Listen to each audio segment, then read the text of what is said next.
Congress party को लगता है कि उनकी हार का सबसे बड़ा कोई कारण है तो ईवीएम है और वो ईवीएम की वजह से ही चुनाव हार रहे हैं। ईवीएम हैक हो सकती है और ईवीएम मैनिपुलेट हो सकती है, ऐसा उन्हें क्यों लगता है? और आप जब खुद भी ईवीएम का मुद्दा उठा रहे होते हैं, तब भी आपकी पार्टी के कई सारे ऐसे नेता हैं जो कि ईवीएम पे सवाल को पूरी तरह से नकार देते हैं। अगर आप सेकेंड लेयर ऑफ लीडरशिप भी देखेंगे और आप अगर दो राष्ट्रीय पार्टियों को आप कंपेयर करेंगे तो आपको क्लियरली समझ में आ जाएगा कि कांग्रेस के पास नेतृत्व की बहुत कमी है। नमस्कार दोस्तों, आप सभी का स्वागत है आपके अपने चैनल मानविन स्पीक्स पर। आज हम बात करेंगे कि ईवीएम के साथ जो हो रहा है, जितनी दुर्गति ईवीएम की हो रही है, शायद ही किसी की हो रही होगी।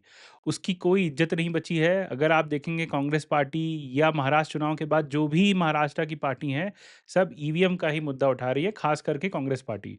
कांग्रेस पार्टी को लगता है कि उनकी हार का सबसे बड़ा कोई कारण है तो ईवीएम है और वो ईवीएम की वजह से ही चुनाव हार रहे हैं और उसके अलावा कोई उनके पास मुद्दा नहीं है जो उनको चुनाव हरा रहा है और इसीलिए वो बार-बार इसी मुद्दे को उठाते हैं और अपने आप को जताते हैं कि नहीं हम कितने कमज़ोर हैं, कितने दबे-कुचले हैं कि हम तो बहुत मेहनत कर रहे हैं पर ईवीएम हमको चुनाव हरा दे रही है और भारतीय जनता पार्टी का पूरा इकोसिस्टम उनको चुनाव हरा दे रहा है। अगर इस बात के आप विश्लेषण में जाएँगे तो आपको समझ में आएगा कि नहीं ऐसी कोई बात नहीं है, कांग्रेस पार्टी सिर्फ़ ईवीएम की वजह से चुनाव नहीं हार रही है। तो आज हम उन उन उन बातों पर चर्चा करेंगे कि कांग्रेस पार्टी की हार की वजह में ईवीएम कितना बड़ा कारण है और बाकी कारण कितने हैं। इस पे आप एक डिटेल चर्चा करते हैं कि कांग्रेस चुनाव हार क्यों रही है। पहली बात तो कांग्रेस को ईवीएम पर भरोसा क्यों नहीं है? ऐसा क्या उन्हें लगता है कि ईवीएम हैक हो सकती है और ईवीएम मैनिपुलेट हो सकती है, ऐसा उन्हें क्यों लगता है? ईवीएम में अगर आप चुनाव को देखेंगे तो 2004 से लेके 14 तक जब लोकसभा के 2 चुनाव हुए, दोनों चुनाव में ईवीएम यूज़ हुई और कांग्रेस पार्टी को अच्छी जीत मिली। उस समय भारतीय जनता पार्टी के जो शीर्ष नेतृत्व था, खुद लालकृष्ण आडवाणी ने इसका विरोध किया था। पर जब वो चुनाव आयोग के पास गए, उनके पास जो एक डाउट था उसको क्लियर कर दिया, तो उसके बाद कभी आडवाणी जी ने ईवीएम के बारे में नहीं बोला और यहीं से एक बात शुरू होती है कि कांग्रेस पार्टी बार-बार हर चुनाव के बाद जाती है और चुनाव आयोग हर बार उन्हें समझाता है कि नहीं, आप जो सोच रहे हैं कि ईवीएम मैनिपुलेशन वो नहीं हो सकता है और आप उस बात पे निश्चिंत रहिए। पर कांग्रेस पार्टी को ये नहीं लगता है, उनको लगता है कि जो ईवीएम जिससे जिससे कि कोई सेंट्रल इंटरनेट नहीं कनेक्टेड है, वो स्टैंड अलोन डिवाइस है, वो हैक हो सकती है और वो बार-बार इसी मुद्दे पे बाहर के देशों का उदाहरण देकर कि बाहर के देशों में ईवीएम हैक होती है, तो इंडिया में भी हो सकती है, इसको ही बार-बार उठाते हैं। इसके लिए भी चुनाव आयोग ने भी एक बात खोजी कि भई सबको बुलाया जाए और सबको एक ओपन ईवीएम दे दी जाए कि भाई आप इसको हैक करके दिखा दीजिए। तब कोई गया ही नहीं। ना कांग्रेस पार्टी गई, ना जितनी पार्टियाँ हैं जो ईवीएम पे सवाल उठा रही हैं, कोई नहीं गया। तो जब आप गए नहीं तो आपका एक पक्ष तो वहीं कमज़ोर हो गया। तो ये जो मुद्दे के उठाने की बात आती है कि ईवीएम हैक हो सकती है और उसकी वजह से ही आप चुनाव हार रहे हैं, तो वो कहीं न कहीं दब जाती है। या तो आपको जाना चाहिए था और किसी एक्सपर्ट को लेके जाना चाहिए था जो चुनाव आयोग के सामने हैक कर दे ईवीएम, तो भी बात बन सकती थी, तो वो भी नहीं बनी। तो इससे भी बहुत बड़ा झटका कांग्रेस पार्टी को उस समय भी लगा था और उसके बाद से तो एक जैसे ईवीएम एक रोना बन गया है कि जब भी कुछ नहीं होता है तो ईवीएम का रोना आप रो दीजिए और उसके बाद बात खत्म हो जाती है। तो अगर आप हाल के चुनाव की बात भी करेंगे, तो हरियाणा में आप हार गए, पर आपको ये नहीं समझ में आया कि हार की वजह वहाँ पे कुछ और थी, पर आपने ईवीएम पे ठीकरा फोड़ना चालू कर दिया। पर आप वहीं जम्मू-कश्मीर का चुनाव जीत गए, आपकी पार्टी और आपकी जो गठबंधन वाली पार्टी थी, उसको प्रचंड बहुमत मिल गया, तब आपने कुछ नहीं कहा। पर हाँ, हरियाणा में ईवीएम हैक हो गई। अब आइए इधर आते हैं, तो झारखंड में और महाराष्ट्र में चुनाव हुए। महाराष्ट्र में प्रचंड जीत हुई महायुति की, तो उसमें ईवीएम हैक हो गई, पर झारखंड में 56 सीटें ले आए आपका गठबंधन ने, तो उसमें ईवीएम हैक नहीं हुई। तो ये सब जब आप बातें करते हैं, तो आपका भरोसा नहीं है ईवीएम पे, तो ये बात तो चलो एक बात समझ में आती है कि आप विरोधी दल हैं, तो आपको कोई ना कोई मुद्दा खोजना है। पर कहीं न कहीं ये अपनी हार के कारणों को बचाना है, ये मानने नहीं देना है कि हम अपनी कमियों को खोजें, ना कि ईवीएम पे डालें। तो ये कहीं न कहीं कांग्रेस पार्टी का जो संदेह है ईवीएम के ऊपर, अगर आप उसमें कोई लॉजिक खोजेंगे, तो आपको बहुत लॉजिक नहीं मिलेगा। आप अपना संगठन मजबूत नहीं करते, आपके पास कोई ग्राउंड पे संगठन नहीं है और ऐसा भी नहीं है कि जो आपके संगठन मंत्री हैं वो बहुत अच्छा काम कर रहे हैं कि जिससे कि लगे कि हाँ, ग्राउंड पे तो सब कुछ तैयार था, बस ईवीएम ने ही पूरा गड़बड़ कर दिया इसलिए हम चुनाव नहीं जीत रहे हैं। तो ये जो संदेह की भावना है ईवीएम के लिए, वो कांग्रेस के लिए ठीक नहीं है और उनको उसके उसके बियॉन्ड भी सोचना चाहिए। अब कांग्रेस की हार की वजह पे अगर आप देखेंगे तो सबसे बड़ा क्या है कि नेतृत्व की जो कमी है कांग्रेस को, वो साफ-साफ दिखाई देती है। एक लीडर मान लिया, चलिए आपको चाहिए कि गांधी परिवार आपको चाहिए ही चाहिए, उसके अलावा आप नहीं कोई आपका पार्टी चला सकता है, तो ठीक है, आप गांधी परिवार को रखिए। अगर आप सेकंड लेयर ऑफ लीडरशिप भी देखेंगे और आप अगर 2 राष्ट्रीय पार्टियों को आप कंपेयर करेंगे, तो आपको क्लियरली समझ में आ जाएगा कि कांग्रेस के पास नेतृत्व की बहुत कमी है। अगर आप उनका ऑर्गेनाइजेशन उठा के देख लेंगे, उनके जो पदाधिकारी हैं बड़े-बड़े, उनका उठा के देख लेंगे, तो आपको समझ में आएगा कि इनके पास नेतृत्व की कमी है ही है। एक शीर्ष नेतृत्व भी होता है, जिसकी एक अपील ग्लोबल होती है, पूरे पैन इंडिया में उसकी पहचान होती है, उसका भी एक बहुत बड़ा अभाव है। आपके 2 बड़े नेता प्रियंका गांधी और राहुल गांधी की वो अपील नहीं है, जो अमित शाह और नरेंद्र मोदी या योगी आदित्यनाथ या अभी देवेंद्र फडणवीस की है। तो आपको वैसे लीडर्स भी खड़े करने पड़ेंगे। अगर आप टॉप 5 लीडर्स की बात करेंगे कांग्रेस में, तो आप बता नहीं पाएँगे। सबको यही लगता है कि गांधी परिवार एक मेन सेंटर है और बाकी सब लोग जो गांधी परिवार के करीब हैं, उन्हीं को सत्ता मिलती है कांग्रेस में, उसके अलावा किसी को नहीं मिलती।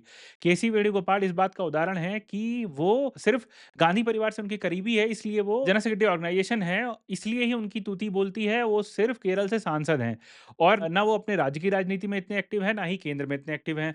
और दूसरी बात, कांग्रेस की जहाँ सबसे ज़्यादा कमी है वो है उत्तर भारत। दक्षिण भारत में तो वो ठीक-ठाक मजबूत है ही है। कर्नाटका में आपकी सरकार है, तमिलनाडु में आप गठबंधन में है, तेलंगाना में आपकी सरकार ही है। तो अगर आप पूरा साउथ भी देखेंगे तो कांग्रेस ठीक-ठाक मजबूत है साउथ में। अब आपको कहाँ मजबूत होना है? आपको नॉर्थ में मजबूत होना है। तो आपको नॉर्थ का कोई लीडर चाहिए। आपके पास नॉर्थ में लिटरली कोई लीडर नहीं है जो कांग्रेस पार्टी को खड़ा कर सके। तो इसका भी बहुत बड़ा अभाव है। तो नेतृत्व का बहुत बड़ा एक कमी है कांग्रेस के साथ, जो कि उनको कमी अभी पूरी होती नहीं दिखाई दे रही। ना कोई नेता खड़ा हो रहा है, ना ही आप किसी को आगे कर रहे हैं। तो ये एक सबसे बड़ी कमी है जो कि कांग्रेस पार्टी के साथ है और कांग्रेस पार्टी इसी के लिए भुगत रही है। और दूसरी बात ये भी है कि ज़मीनी कनेक्शन से तो बहुत ही कमी है। उनका ऑर्गेनाइजेशन निचले के लेवल पे है ही नहीं। इवन जब चुनाव भी आते हैं तो सब ठेके पे काम चलता है। मतलब कि उनके पास जिला स्तर तक तो हो सकता है पदाधिकारी कई-कई राज्यों में हो, पर कई राज्यों में जिला कमेटियाँ नहीं हैं, मंडल कमेटियाँ नहीं हैं, बूथ लेवल की तो बात ही छोड़ दीजिए। बूथ पे कोई ऐसा मैनेजमेंट नहीं है जो वोटर्स को घर से निकाले और पूरा वोट डलवाने ले जाए। कांग्रेस के पास एक ऐसा कोई इकोसिस्टम नहीं है। जब चुनाव आते हैं, तो अलग-अलग राज्यों में जो नेता होते हैं, वो अपने लेवल पे या पार्टी के लेवल पे ऑर्गेनाइजेशन खड़ा करते हैं। एक थर्ड पार्टी जाती है, वो पूरा बूथ मैनेज करती है, वो लोगों को जहाँ तक उनसे कोशिश हो सकती है, वो करते हैं। पर आप अगर ग्राउंड की बात करेंगे, तो इनके पास स्ट्रक्चरल पूरा पार्टी के लेवल पे नहीं है, ना आप देखेंगे कांग्रेस में कोई काडर बेस्ड कोई सिस्टम बना है। तो वो भी एक बहुत बड़ा कमी है, जिसकी वजह से कांग्रेस बार-बार चुनाव हार रही है और वो बार-बार इसको देखना नहीं चाहती, पर ये सबसे बड़ी कमी कांग्रेस के अंदर है। एक बात और है कि कांग्रेस कभी युवाओं से कनेक्ट ही नहीं कर पाई। सबसे बड़ा बैगेज जो उनको मिला है 2004 से 2014 तक, जो भ्रष्टाचार का उनके ऊपर तबका लगा है, वो कभी दूर नहीं हुआ। दूसरी बात, उस भ्रष्टाचार में निकलने के बाद जो युवा पीढ़ी थी, जो उस समय निकल रही थी और उन्होंने वो पूरा ट्रांज़िशन देखा है, वो तो एकदम से चिढ़ ही गए कांग्रेस से, उन्होंने कांग्रेस से दूरी बना ली। तो उसके बाद भी युवाओं को लुभाने के लिए कांग्रेस पार्टी ने कुछ नहीं किया, ना नेता बढ़ाए, ना नीतियाँ बनाई। इस वजह से भी कांग्रेस को लोग वोट नहीं करना चाहते, क्योंकि जो यूथ से कनेक्ट है, वो बहुत पीछे है। यूथ सेंट्रिक कोई प्रोग्राम नहीं होता, ना आपका ऑर्गेनाइजेशन में यूथ का इतना बड़ा हाथ है। पुराने नेताओं की अभी भी चलती है, जो पुराने लोग हैं, उन्हीं की प्राथमिकता है। नए लोगों के पास कोई ऐसा चारा ही नहीं है कि वो बड़े लेवल पे जा सकें। ऐसे-ऐसे नेता हैं जैसे श्रीनिवास बीवी हुआ करते थे, वो कांग्रेस में युवा कांग्रेस के अध्यक्ष थे, पर उनको हटा दिया गया। पर हटाने का कोई वजह भी होना चाहिए। जो बंदा अच्छा काम कर रहा है उसको आप हटा देंगे, तो वो अभी अभी क्या वो कर रहे हैं उसके बारे में भी कोई जानकारी नहीं है। तो जो लोग कनेक्ट कर भी सकते थे, उनको भी आप धीरे-धीरे हटाते हैं। जो लोग सिर्फ़ गांधी परिवार के करीबी हैं या किसी बड़े कांग्रेसी नेता से करीबी हैं, उन्हें ऑर्गेनाइजेशन में जगह मिलती है। किसी का बेटा युवा कांग्रेस का अध्यक्ष बन जाएगा या कोई और किसी समिति का अध्यक्ष बन जाएगा। जो आपकी सेंट्रिक कमेटियाँ हैं, उसमें उसके जो अध्यक्ष होते हैं, उनकी कोई पूछ नहीं है। तो ये सारे भी रीज़न्स हैं, जिसकी वजह से जो युवा वर्ग है, वो कांग्रेस से दूर हो चुका है और युवा वर्ग को वापस लाने के लिए भी कांग्रेस के पास कोई स्ट्रैटेजी नहीं है। अब रही बात विचारधारा की, तो कांग्रेस के पास कोई क्लियर विचारधारा नहीं है। जब से राहुल गांधी ने मोर्चा सँभाला है, तो वो एक्सट्रीम लेफ्टिस्ट वाली जो भाषा है, वही बोलते हैं, जो कि कांग्रेस की कभी भी विचारधारा नहीं रही। कांग्रेस हमेशा सेंट्रिक पार्टी रही है, वो आंदोलन से निकली पार्टी और उसको आज़ादी के आंदोलन में योगदान के लिए जाना जाता है। तो कांग्रेस उस हिसाब से पार्टी थी और उसके बाद से हमेशा सेंट्रिक रही, चाहे वो राजीव गांधी के ज़माने में रही हो, चाहे वो इंदिरा गांधी के ज़माने में रही हो, वो हमेशा सेंट्रिक पार्टी ही रही है और एक तरह से हिंदुओं की पार्टी के नाम पे भी आप जान सकते थे। जब बीजेपी जनसंघ नहीं था, तो वो हमेशा से ही हिंदुओं की पार्टी मानी जाती थी, पर उसके बाद से एकदम गायब हो गया और आप एकदम से ही विचारधारा के नाम पे एकदम से ही एक्सट्रीम हो गए, तो उससे भी बहुत बड़ा एक वैक्यूम क्रिएट हो गया, जिसको बीजेपी ने पूरा अपने पास ले लिया। अब बीजेपी हिंदुत्व की बात करती है, तो भी आपके पास कोई उनकी काट नहीं है और ना ही आप सेक्युलर होके भी कोई बात बताते हैं। कहीं आप कन्फ्यूज़ दिखते हैं, कई आपके पार्टी के नेता अनकम्फर्टेबल हो जाते हैं जब भगवान राम की बात आती है। या कभी-कभी ऐसा भी होता है कि आप जब हिंदुओं की बात करनी होती है, लार्जर पिक्चर में उनको साथ में लेके चलने की बात होती है, तो भी आप पीछे हट जाते हैं। तो कहीं न कहीं एक क्लियर विचारधारा का बहुत बड़ा अभाव है कांग्रेस के साथ। वो बहुत ही कन्फ्यूज़न में है कि हम क्या अपनाएँ? क्योंकि जितनी भी चीज़ें उठाई गई हैं अभी तक, वो पीछे ही रह गई हैं। अभी रिसेंट में आप देखेंगे कि राहुल गांधी बहुत ज़ोरों-शोरों से आरक्षण और सबको रिप्रेजेंटेशन की बात करते हैं और बोलते हैं कि आरक्षण को 80% कर देना चाहिए। जितनी जिसकी भागीदारी उतना आरक्षण होना चाहिए, जो कि बात चलिए उसकी भी बात ठीक है। पर उसके लिए भी कोई ग्राउंड रिपोर्ट नहीं है आपके पास। कांग्रेस की जो कर्नाटक सरकार है उसके पास सर्वे हो रखा है, उनके पास पूरा डिटेल है। वो चाहें तो जनगणना कराई थी उसकी रिपोर्ट वापस कर सकते हैं और उसके हिसाब से आप उसको लागू कर सकते हैं। तेलंगाना में भी सेम हाल है पर आप वहाँ नहीं करते हैं। तो आप पैन इंडिया उसको कैसे कर देंगे? तो ये भी एक बहुत बड़ा कारण है। इसलिए भी बहुत सारी चीज़ें ऐसी हैं जो कि कांग्रेस मात खा जाती है। जब विचारधारा ही आपके पास नहीं है तो कौन आपके पास आएगा? और सबसे बड़ा जो चीज़ है, अब आते हैं कि ईवीएम की जो बहस है उससे कुछ नहीं हो रहा है, सिर्फ़ जनता गुमराह हो रही है और जनता को भ्रमाया जा रहा है कि नहीं, भी कुछ कांग्रेस के साथ प्रॉब्लम है वो ईवीएम की वज़ह से है और जनता को ये समझाने की कोशिश की जा रही है। तो स जनता भ्रमित नहीं हो रही है क्योंकि जनता ने वो भी काल देखा है जब इसी ईवीएम से कांग्रेस 2-2 बार चुनाव जीती है और अभी भी कितने राज्यों में कांग्रेस चुनाव जीत कर आई है। जब छत्तीसगढ़, राजस्थान और मध्य प्रदेश में चुनाव हुए थे 2019 के लोकसभा चुनाव से पहले, तब आप तीनों राज्यों में जीत गए और तब तो आपने ईवीएम पे कोई सवाल नहीं उठाया। उसके बाद 19 में जब आपकी हार हो गई लोकसभा चुनाव में, तब फिर से आ गए ईवीएम पे। पर कहीं भी एक नेशनल स्ट्रैटेजी कभी भी कांग्रेस के पास नहीं थी कि वो ईवीएम पे सवाल खड़ा कर सकें। कांग्रेस ने कभी इसको नहीं उठाया और आज जब उठाते हैं, तो जनता को भी लगता है कि ये सिर्फ़ भ्रमित करने की कोशिश है और ईवीएम को पे ठिकरा फोड़ने से आपकी खुद की ज़िम्मेदारी पूरी नहीं हो जाती है। आपको स्टेट लेवल पे भी आपको नेता खड़े करने हैं और केंद्र में भी आपको नेता खड़े करने हैं। आपके पास कोई पैन इंडिया लीडर नहीं है। भई बहुत सारे प्रदेश हैं जहाँ पे आपको लीडरशिप खड़ी करनी है, वहाँ पे भी कोई ऐसा कोई काम नहीं किया जा रहा है। ईवीएम से सबसे बड़ा नुकसान है तो कार्यकर्ता को है। कार्यकर्ता को ये पता ही नहीं होता है कि भई हम चुनाव जीत भी सकते हैं। उनको लगता है कि हम चुनाव हारेंगे ही क्योंकि हमारे नेतृत्व को ये लगता है कि ईवीएम हमको चुनाव हरा ही देगी। तो कार्यकर्ता को भी पता है कि भई जब हमें मेहनत करने का कोई फ़ायदा नहीं है तो मेहनत क्यों करें? और ये बहुत बड़ा रीज़न है कि कांग्रेस का जो कार्यकर्ता है वो नीचे तक नहीं जा पाता और उनको लगता है कि हार ही एक एक तरह से परिणाम होगा। तो परिणाम अगर पहले से जानो तो आप आगे क्यों जाओगे? तो ये एक बहुत बड़ा रीज़न है कि आप अपने कार्यकर्ताओं का भी मोराल बहुत डाउन करते हैं। और आप जब खुद भी ईवीएम का मुद्दा उठा रहे होते हैं, तब भी आपकी पार्टी के कई सारे ऐसे नेता हैं जो कि ईवीएम पे सवाल को पूरी तरह से नकार देते हैं। पी चिदम्बरम की बात ले लीजिए।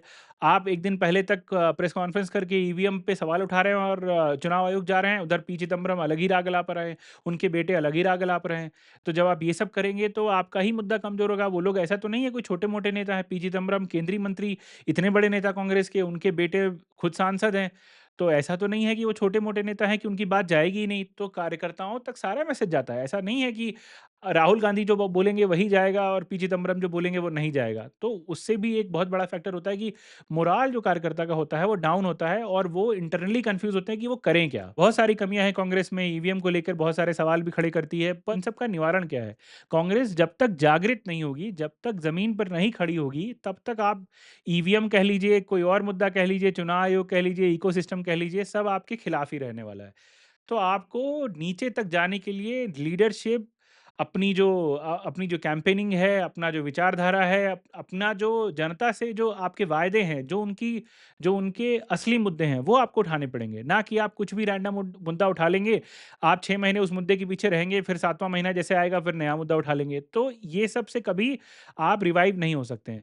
1-2 राज्य में चुनाव की जीत हो भी जाएगी तो उसमें दूसरे फैक्टर्स भी काम करते हैं। सिर्फ़ कांग्रेस का कोई रिवाइवल का कोई बात नहीं है। तो ये एक बहुत बड़ा रीज़न है कि आपको एक क्लियर विचारधारा, क्लियर स्ट्रैटेजी के साथ उतरना पड़ेगा जिससे कि आप पूरे अपने जो कार्यकर्ता हैं, पूरा जो संगठन है उसको मजबूत कर सकें और धीरे-धीरे ही सही आपको भले 5 साल लग जाए, 10 साल लग जाएँ पर आपको क्लियर स्ट्रैटेजी चाहिए। ऐसा नहीं होगा कि आप कभी एक दिन तीर घाट में हैं, दूसरे दिन मीर घाट जाते हैं तो उससे कुछ नहीं होने वाला है और ये आपको नुकसान ही कर रहा है और आप देख भी रहे हैं। मतलब राहुल गांधी भी अगर राजनीति स्टार्ट किए 20 साल हो गया उनको, तो वो क्लियर दिखाई दे रहा है। उनको कुछ ऐसा बहुत फ़ायदा नहीं हुआ और ना आगे अगर यही चलता रहा तो कुछ फ़ायदा होने वाला है। चाहे वो किसी भी तरह के मुद्दे उठा लें, चाहे वो अदानी का मुद्दा उठा लें, चाहे वो ईवीएम का मुद्दा उठा लें, चाहे वो आरक्षण का मुद्दा उठा लें, दलितों की बात कर लें। आप कुछ भी कर लें, आप ग्राउंड पे जब तक सही मुद्दे नहीं उठाएँगे, जनता के मुद्दे नहीं उठाएँगे, तब तक कुछ नहीं होने वाला है। अगर आप देखेंगे तो इस मामले में क्षेत्रीय पार्टियाँ कांग्रेस से कहीं बेहतर हैं। जब भी बात आती है छोटे से छोटे मुद्दे की तो कांग्रेस पार्टी पीछे हो जाती है, पर जो क्षेत्रीय पार्टियाँ होती हैं, चाहे यूपी में समाजवादी पार्टी हो, बिहार में आरजेडी हो, तृणमूल कांग्रेस हो, जेएमएम हो, ये सारे लोग कहीं आगे दिखते हैं कांग्रेस से। तो उसके पीछे क्या वजह है? उसके पीछे यही है क्योंकि वो अपने जनता को, अपने वोटर्स को पहचानते हैं। उनकी विचारधारा भले ही संकुचित हो एक राज्य में, एक जगह में, पर वो कभी भी अपनी विचारधारा से कंप्रोमाइज़ नहीं कर रहे हैं। समाजवादी पार्टी को आप देख लीजिए, उन्होंने एक बात पकड़ ली कि वो मुस्लिम तुष्टीकरण की राजनीति करते हैं तो क्लियरली करते हैं। उन्होंने कभी ये नहीं कहा कि भई हम नहीं करेंगे। वो चाहे उनके कैंडिडेट पैटर्न देख लीजिए, चाहे उनकी स्ट्रैटेजी देख लीजिए, उन्होंने कभी इस बात को मना नहीं किया। ऐसे बहुत सारे उदाहरण हैं जो कि पूरे देश में आपको मिल जाएँगे। तो वो भी कहीं न कहीं कांग्रेस के लिए झटका तो है ही, क्योंकि क्षेत्रीय पार्टी मजबूत होगी तो कांग्रेस विपक्ष का स्पेस खो देगी। धीरे-धीरे क्षेत्रीय पार्टियाँ बढ़ जाएँगी, तो कांग्रेस का वैसे ही संकुचन हो जाएगा।